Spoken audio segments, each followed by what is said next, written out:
Number ایک کیا ہے؟ ایک بہت بڑا دھواں آئے گا، پوری دنیا کو لپیٹے گا۔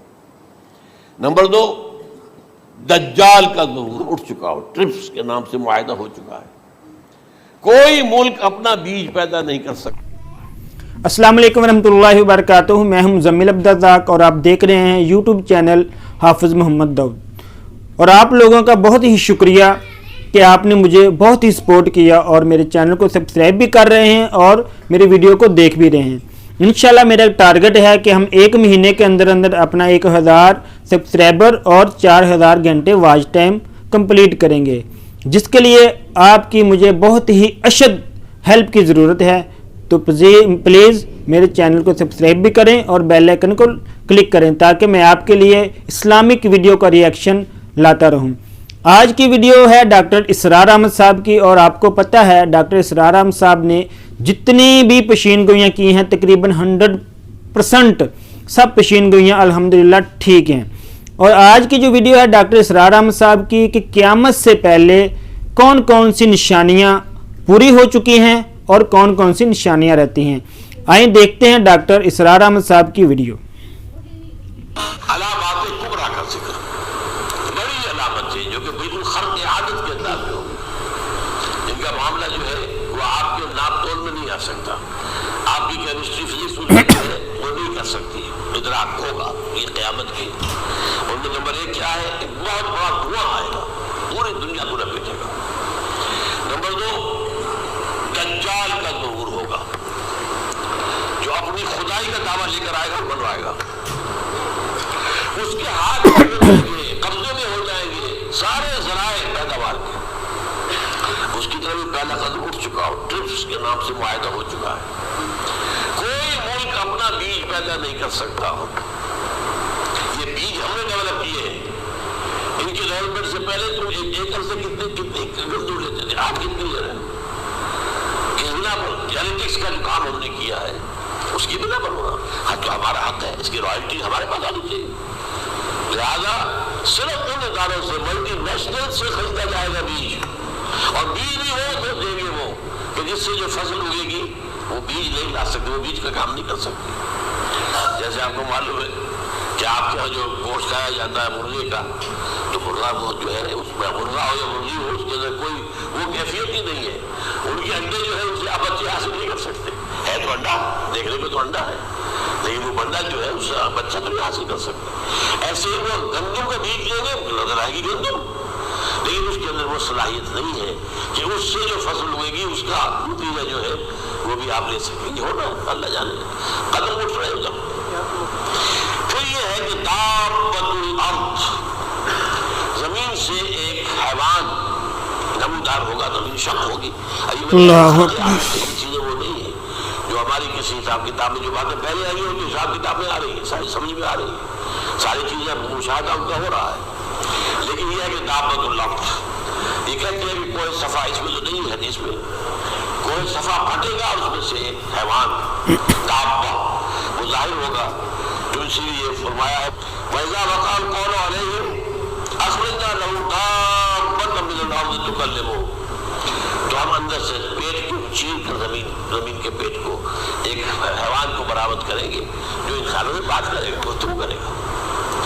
نمبر 4، طلوع الشمس من المغرب، یہ بھی خرق عادت، سورج تو طلوع ہوتا ہے مشرق سے، غروب ہوتا ہے مغرب میں، لیکن اس وقت معاملہ الٹا ہو جائے، یعنی جو کائنات کے اندر جو گڑبڑ ہوگی تو سمجھ میں بات آتی ہے کہ یہ معاملہ جو ہے یہ تو اس پورے سولر سسٹم کو اگر بدل دیتے ہیں تو مشرق مغرب ہو جانا، مغرب مشرق ہو جانا، سمجھ میں آنے والی بات ہے۔ اس کے بعد ہے عیسیٰ ابن مریم کا نزول، جس کے بارے میں آج ہم نے گفتگو کی ہے تفصیل سے۔ یہ نزول ہونا ہے، یہ علامات قیامت میں سے نزول میں بیان فرمایا ہے، اور قرآن مجید کی جو اصطلاحات ہیں اس کے حوالے سے میں نص قطعی جو ہے وہ میں آپ کے سامنے رکھ چکا ہوں۔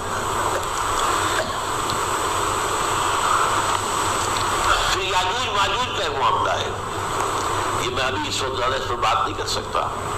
حضرت عیسیٰ علیہ السلام کے نزول کے بعد 2 کام ہو گئے، یہودیوں کا قلع قمع ختم، تمام ایک کام تو یہ ہونا ہے، اور نمبر 2 عیسائیت کا ختم ہو جانا۔ عیسائیت کی نفی کر دیں گے، نہیں ہوں, میں تو اس کا بندہ ہوں, رسول. میں نے تم سے کب کہا تھا کہ مجھے خدا کا بیٹا بناؤ. نمبر 2 یہ کہ وہ خنزیر کو قتل کر دیں گے, یعنی یہ تم نے خنزیر کب سے کھانا شروع کر دیا؟ میں تو تم کو نکاح اجازت دے کر گیا تھا, یہ تو شریعت موسوی میں حرام تھا, اور میں کہہ کر گیا تھا کہ یہی شریعت تم پر لاگو رہے گی. آؤ تم نے کیسے کی؟ آج بھی بہت سے رومن کیتھولکس جو ہے وہ سور نہیں کھاتے, وہ اس میں ہے ان کے اندر کچھ نہ کچھ بات جو ہے جو حضرت عیسیٰ کی تعلیمات کا کچھ اثر ان کے ہاں ہے. میں تو ایک مرتبہ, یہ 1971 کی بات ہے, 4-5 دن کے لیے برسلز میں رکا تھا, اس لیے کہ وہاں مجھے ایک صاحب نے خط لکھا تھا کہ وہاں ایک نوجوان ہے, ابھی اس میں ایمان لایا ہے, اور اس کے کچھ مسائل ہیں, ہم کوشش کر رہے ہیں کہ مسائل حل کریں, آپ بھی جا رہے ہیں. میں انگلینڈ جا رہا تھا تو واپسی پر آپ ان کے یہاں چند دن ٹھہرے. میں حیران ہوا, ویسے اس نے مجھے اپنے گھر ٹھہرایا نہیں, اس لیے کہ ماں باپ تو اس کے کرسچن تھے, اور پولیس کا چیف آفیسر اس کا باپ تھا, چیف آف پولیس فورس. اس نے مجھ سے ایک دن کھانے پہ بلایا, جیسے ہوٹل میں ٹھہرایا مجھے.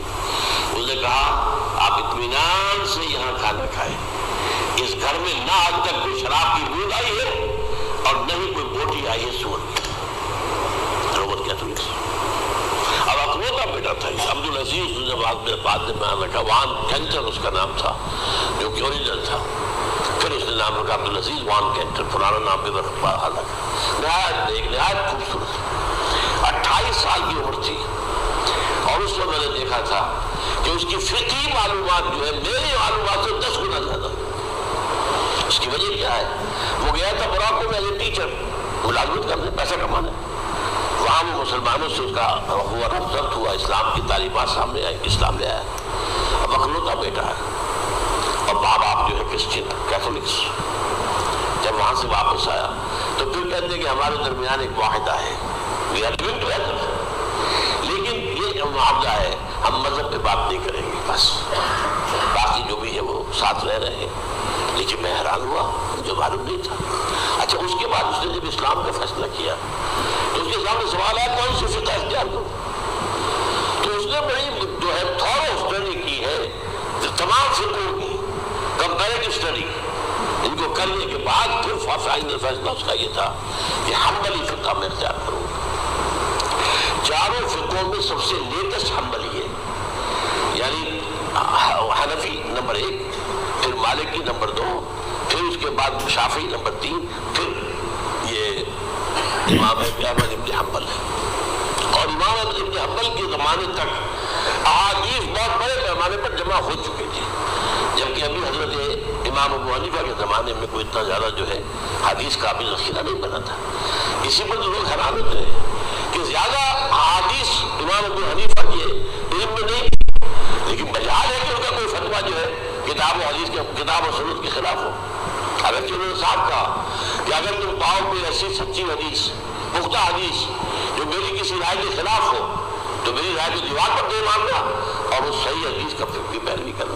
لیکن ویسے اس کے بعد یہ کمال یہ ہے کہ بہت ہی کوئی شاذ معاملہ ہے کہ جس میں ان کا کوئی فتویٰ وہ کتاب و سنت کے منافی ہو یا سنت کے منافی ہو. کتاب میں تو سوال پیدا نہیں ہوتا, کتاب تو ساری ان کے سامنے موجود تھی.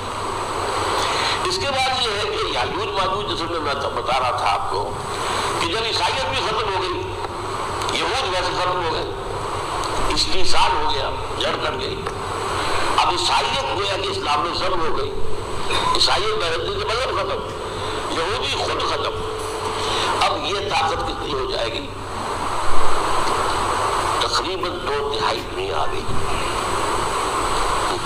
اب عیسائی 2 ارب کے قریب ہے, 1 ارب 90 لاکھ ہو گیا, 90 کروڑ ہو گئی.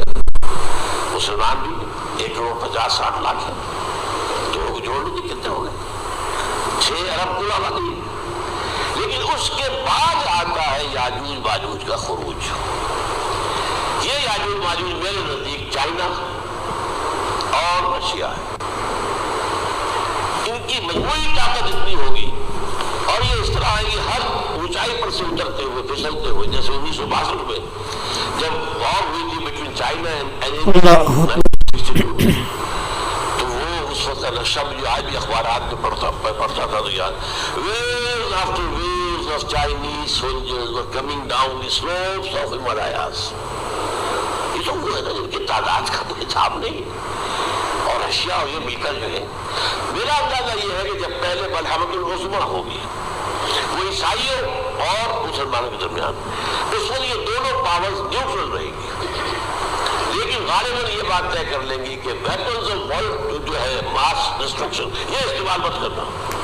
اگر یہ ویپنز آف ماس ڈسٹرکشن استعمال کریں گے تو ہم میدان میں آ جائیں گے. اس میں وہ جنگ جب ہو چکے گی، پھر حضرت عیسیٰ کو فتح حاصل ہو جائے گی، اور پھر یہ کہ یہودیت ختم ہو جائے گی، عیسائیت بطور مذہب ختم ہو کر اسلام میں ضم ہو جائے گا، پھر وہ 40 برس کا عہد حکومت ہے حضرت عیسیٰ علیہ السلام. لیکن جب یہ فتح ہو جائے گی اس پر، اب یاجوج ماجوج آئیں گے اور اتنی تعداد میں آئیں گے کہ بحیرہ طبریہ جو ہے اس کا سارا پانی پی جائے گا. یہ تو اگر آپ کو کوئی اندازہ ہو یا کوئی آپ جانیں لوگوں کو جو ان چینیوں سے واقف ہیں، وہ کہتے ہیں زمین پر ہلتی ہوئی کوئی چیزوں سے وہ چوری چھوڑا کھا جائیں گے.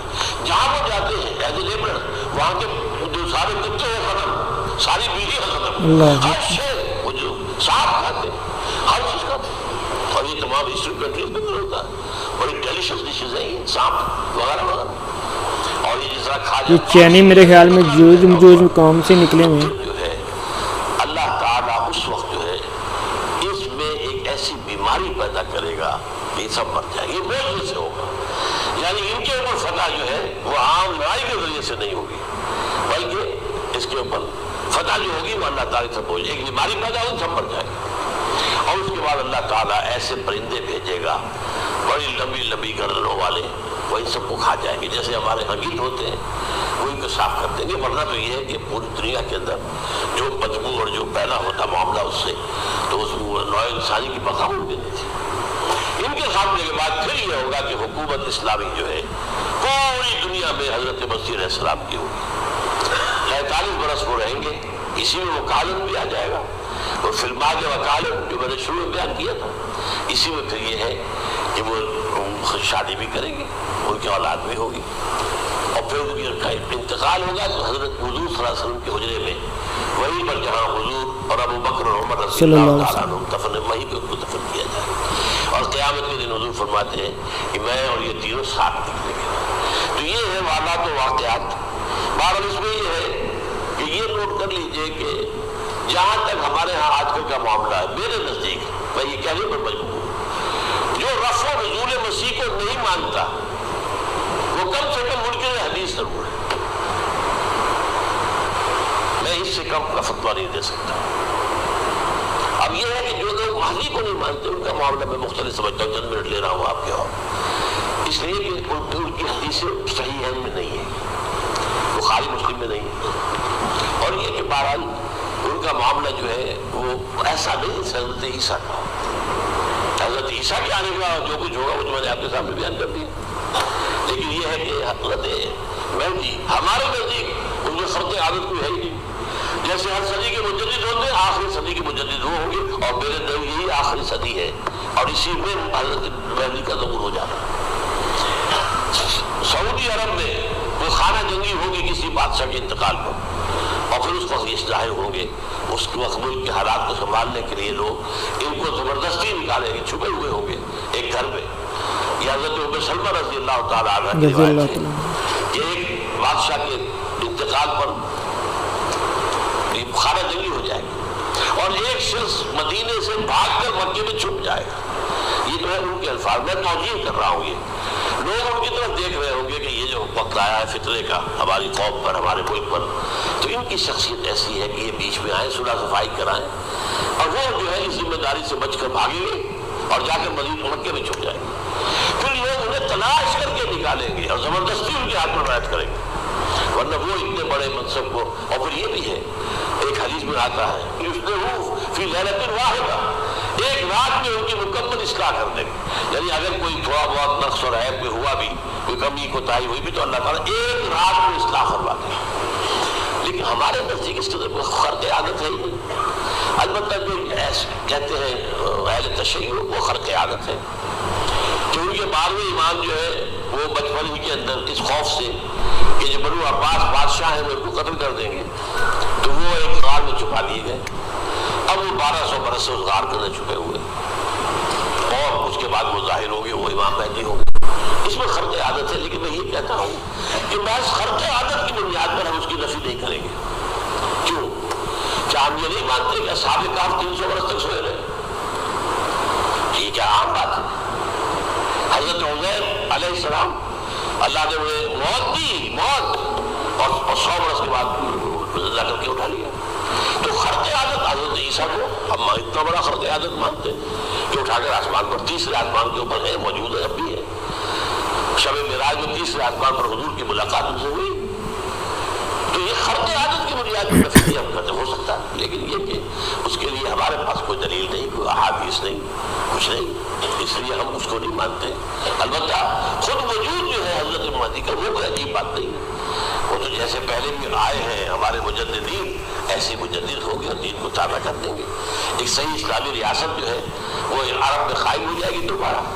حضور نے فرمایا وہ عدل اور انصاف سے عرب کو اسی طرح بھر دے گا جیسے کہ وہ اس سے پہلے ظلم اور جور اور زیادتیوں کے سے بھری ہوئی ہوگی. تو یہ کام ہوگا، ایک مجدد کا کام ہوتا ہی اس حوالے سے.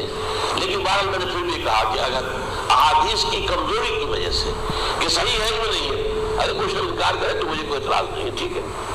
لیکن جو حضرت عیسیٰ کے رفع سماوی اور حضرت عیسیٰ کے نزول کا انکار کرتا ہے وہ کم سے کم، میں انہیں اور آگے کوئی فتویٰ نہیں دیتا کہ وہ کافر ہو گئے یا یہ ہو گئے یا وہ ہو گئے، لیکن منکر حدیث کے لائن میں تو وہ لازمت کھڑے ہو گئے.